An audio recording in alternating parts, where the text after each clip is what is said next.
ओम ब्रह्मा मुरारी त्रिपुरांतकारी भानु शशि भूमि सुतो बुधश्च गुरुश्च शुक्र शनि राहु केतव सर्वे ग्रहा शांतिकरा भवन्तु सर्वे ग्रहा शांतिकरा भवन्तु क्रूरग्रह शांतिकरा भवन्तु नवग्रह शांतिकरा भवन्तु। नमस्कार, स्वागत है आपका आचार्य वाणी में। मैं आचार्य डॉक्टर विक्रमादित्य आपके साथ, और आज का विषय हमारा कर्क राशि। कर्क राशि वालों के लिए जो शुक्र और बुध का परिवर्तन एक ही दिन मार्च में होने जा रहा है, क्या कुछ आपके लिए योग बनाएगा। देखिए आप कर्क राशि वालों, आपकी राशि के अनुसार से शुक्र और बुध आपकी राशि में बड़े महत्वपूर्ण भावों के स्वामी हैं। शुक्र की यदि बात करें तो ये आपके भाग्य के स्वामी हैं, विशेष आपके लिए चतुर्थ भाव के सुख के भाव के स्वामी हैं, लाभ के भाव स्वामी हैं। और वहीं जो बुध हैं वो आपकी राशि के अनुसार से यदि देखा जाए तो पराक्रम भाव के स्वामी, साथ साथ मोक्ष के स्वामी भी हैं, 12वें भाव कंफर्ट के स्वामी भी हैं। और ऐसे में इन दोनों भावों का राशियों का परिवर्तन जो होने जा रहा है वो भी बड़ा महत्वपूर्ण है। अष्टम भाव और नवम भाव में दोनों में परिवर्तन के योग बन रहे हैं। अष्टम भाव में शुक्र जा रहे हैं और नवम भाव में बुध जा रहे हैं। मीन राशि में प्रवेश कर रहे हैं बुध मीन राशि में प्रवेश करेंगे। मीन राशि में बुध जाके हो जाते हैं कमजोर। और नवम भाव जो है वो भाग्य का भाव है। मीन राशि यहाँ पड़ी है आपकी राशि के अनुसार से, कर्क के हिसाब से, कर्क राशि के हिसाब से 9वें भाव में 12 नंबर की राशि है और 12वें नंबर की राशि जो है उसको मीन बोला जाता है। और मीन में जाके जो बुध है वो कमजोर हो जाते हैं और भाग्य का जो यानी ट्यूबलाइट की तरह लुपलुपाने के योग बन जाते हैं। ऐसे में बहुत आवश्यकता है आपको ग्रहों की स्थिति को समझते हुए उनके उपायों को सही समय पर कर लिया जाए, नहीं तो ये करीब करीब जो 20 दिन का समय है बुध का, ये परिवर्तन का समय, जो 7 तारीख को जैसे हमने कहा कि 2-2 ग्रहों का परिवर्तन का योग बन रहा है, 2-2 ग्रहों का परिवर्तन के हिसाब से जो परिवर्तन का योग स्थिति सामने बन के आ रही है वो करीब करीब 7 तारीख को मीन में बुध प्रवेश करेंगे सुबह 9:35 पर और 26 मार्च तक रहेंगे इसी राशि में। अस्त अवस्था में परिवर्तन होगा, 13 तारीख को बुध उदय भी हो जाएंगे। तो ऐसे में भाग्य के लिए दोराही चाल बुध की रहेगी। ऐसे में बुध को थोड़ा भाग्य जगाने के लिए विशेष तौर पर कुछ खास उपाय आपको करने की ज़रूरत है। ऐसे में कुछ खास उपाय कर लेने से आपके लिए लाभ की स्थिति बन सकती है, अन्यथा बुध भाग में जाकर कभी जलेंगे, कभी बुझोंगे, कभी जलेंगे, कभी बुध। और बुध का एक विशिष्ट स्वभाव भी है, यदि घर कुंडली में कोई अशुभ भाव आपकी राशि के अनुसार से कार्य कर रहा है तो वो भी अशुभ हो जाएगा। ऐसे में आप समझें शनि महाराज खुद ही आपकी राशि के अनुसार से इस वक्त अस्त अवस्था में चल रहे हैं, खराब कार्य कर रहे हैं, अच्छा लाभ नहीं दे रहे हैं, और बाकी सब ग्रह भी कई, चंद्रमा तो नित्यपति परिवर्तन की तरफ जाता ही है। तो ऐसे में बुध का भाग्य में जाकर कभी अच्छा, कभी खराब, कभी तख्ता कभी तखत वाली स्थिति उत्पन्न करने के योग दे सकते हैं। साथ साथ शुक्र भी आपके अष्टम भाव में, सप्तम भाव से निकलकर जो अष्टम भाव में जा रहे हैं वो भी बड़ा विचित्र प्रकार का योग आपकी राशि के अनुसार से बना सकते हैं। तो ध्यान रखते हुए कार्य करने की ज़रूरत है। ऐसे में शुक्र का भी प्रभाव जो है वो अष्टम भाव में जाकर कोई बहुत ज़्यादा अच्छा नहीं बोला जाता।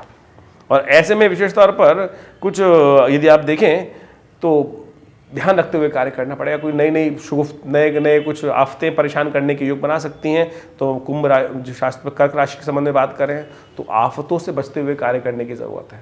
जितने शुक्रवार पड़े इन दिनों में, शुक्र का परिवर्तन जो होगा 7 मार्च को होगा करीब करीब 10:45 पर, और ये परिवर्तन रहेगा 31 तारीख तक। तो जितने शुक्रवार पड़े उसमें आप कोशिशें करें गौ सेवा करने का प्रयास करें। हम तो कहेंगे नित्य प्रति गौ सेवा कर लीजिए, बहुत सुंदर रहेगा। ज्वार, हरी घास जो मिल जाए तो खुद जाकर थोड़ी सी ले लीजिए और गौशाला में अपने हाथ से गायों को खिला दीजिए। रास्ते में गाय को पालक खिला दीजिए, कोई जीवी चीज़ गाय इत्यादि को। गौ सेवा सबसे बेस्ट, शुक्र को ठीक करने का सबसे बढ़िया कोई उपाय हो सकता है तो वो गौ सेवा ही है। सुख भी आएगा उससे, क्योंकि आपके जो स्वामी हैं विशेष तौर पर लाभ के स्वामी हैं शुक्र हैं, और साथ साथ चतुर्थ भाव के स्वामी, सुख के भाव के स्वामी भी हैं, लाभ के भावी स्वामी, और वो अष्टम भाव चले गए। और सीधा सीधा गौ सेवा, सीधा साधा उपाय आपकी राशि के अनुसार से गौ सेवा लगातार आप करने का प्रयास करें तो बहुत सुंदर रहेगा। घर में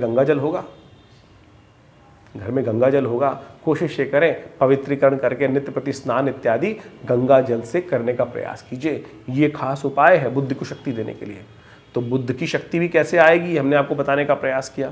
तो इससे आप देखिएगा बहुत महत्वपूर्ण परिवर्तन आने के योग आपकी राशि के अनुसार से बन सकते हैं। छोटे छोटे उपाय हमने जो आपकी राशि के अनुसार से बताए हैं, यदि करेंगे तो बहुत सुंदर तरीके से आपके लिए स्थिति उत्पन्न करने के, अच्छे लाभ की स्थिति उत्पन्न करने के योग बना सकते हैं। ये छोटे छोटे उपाय अवश्य करने का प्रयास कीजिए, देखिएगा परिवर्तन होने के योग अच्छे से बनते दिखाई देंगे, आगे बढ़ने के योग बने। देखिए एक बात का और ध्यान रखिएगा, ये जो ग्रहों का परिवर्तन होने जा रहा है वाणी दोष देने के योग बनाता है।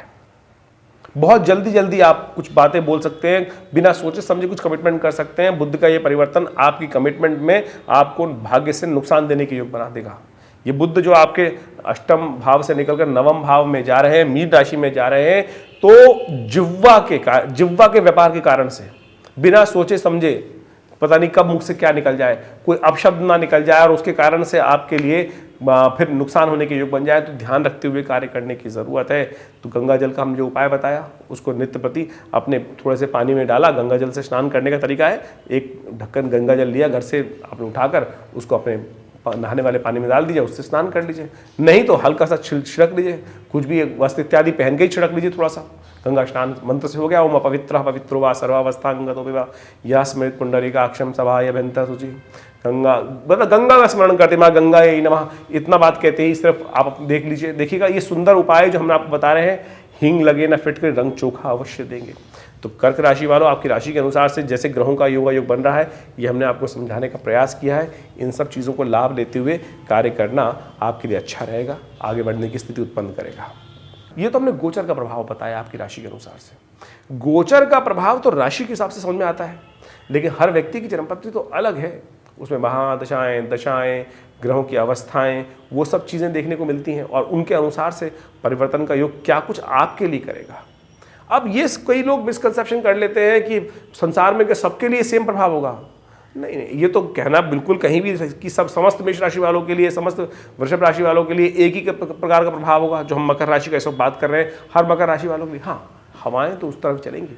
अब आपकी दशा महादशा क्या है, क्या नहीं है, लग्न क्या है, उन सब के ऊपर भी निर्भर बहुत कुछ करता है। तो आप कैसी अवस्था में उस समय में लाभ कितना ले पाएंगे। जैसे सूर्य तो नित्य प्रति निकलता है, हर व्यक्ति के लिए निकलता है, हर व्यक्ति के लिए निकलता है ना, लेकिन किसी को वो सूर्य सुहाता है और किसी को वो सूर्य कष्ट भी दे सकता है। कोई बीमार व्यक्ति है, कमज़ोर है, उसके लिए सूर्य में जाकर थोड़ी देर बैठेगा तो एनर्जी का योग बन जाएगा। लेकिन किसी को स्किन एलर्जी है और वो सन से एलर्जी है, वो चला जाएगा, तो उसके लिए वो डिपेंड करता है कि आपके अपने पैरामीटर्स क्या है, आप किस समय में जन्म लिए, आपकी जन्मपत्री कहाँ किस प्रकार का इशारा कर रही है। तो ये सब चीज़ें वृहद वर्णन की आवश्यकता है, लेकिन फिर भी गोचर बहुत महत्वपूर्ण है। गोचर के प्रभाव से ही हमने आपके समक्ष ये सारी बातें रखी हैं। इसके अलावा यदि कोई बहुत ज़्यादा इंपॉर्टेंट विषय हो तो आप हमसे संपर्क साध सकते हैं। विवेकानंद योगाश्रम में ये लगातार बहुत सारे शोध कार्य ज्योतिष के संबंध में, अध्यात्म के संबंध में, भारतीय संस्कृति के संबंध में हम लगातार करते रहते हैं। एक बहुत बड़ा हॉस्पिटल है, पूरा प्राकृतिक चिकित्सा का संस्थान है, ये आयुष का हॉस्पिटल है। इसके अलावा विशेष तौर से पराविद्याओं पर शोध कार्य, यज्ञ इत्यादि पर बहुत सारे शोध कार्य, पूजा पे, मंत्रों पर, शब्द विज्ञान पर, विभिन्न प्रकार के शोध कार्य हमने समय समय पर करते रहे हैं। करीब करीब 50 से ऊपर तो ग्रंथों की रचना बहुत प्रकार से हमारे पिछले इस आश्रम की तरफ से की गई है और बहुत सारे शोध कार्य किए गए हैं। यज्ञ विज्ञान पर तो इतना बढ़िया कार्य है कि नित्य प्रति आश्रम पर 8 घंटे यज्ञ आज भी होता है। आचार्य श्री केशव देव जी महाराज के माध्यम से इनके सानिध्य में यह आश्रम स्थापित हुआ और आज भी उन्हीं की दी हुई शिक्षाओं के अनुसार से, उन्हीं के दिए हुए कार्यों को हम लगातार आगे बढ़ाने का प्रयास कर रहे हैं। चाहे वो मंत्र विज्ञान के संबंध में हो, चाहे वो भारतीय पराविद्याओं के संबंध में हो, ज्योतिष की विद्या के संबंध में हो, ये सब चीज़ें भारतीय हर चीज़ तरह से कैसे हमारे जीवन के लिए उपयोगी बन सकती हैं, इस सब संबंध में हम कार्य कर ही रहे हैं। आप हमारे इस आश्रम से जुड़ सकते हैं। रविवार को बड़ा कार्यक्रम होता है, सुबह 8 बजे से लेकर 10:30 बजे तक नित्य प्रति जो 8 घंटे यज्ञ होता है, उसी का एक भाग रविवार को सब लोगों के लिए सामूहिक तौर पर खोल दिया गया है।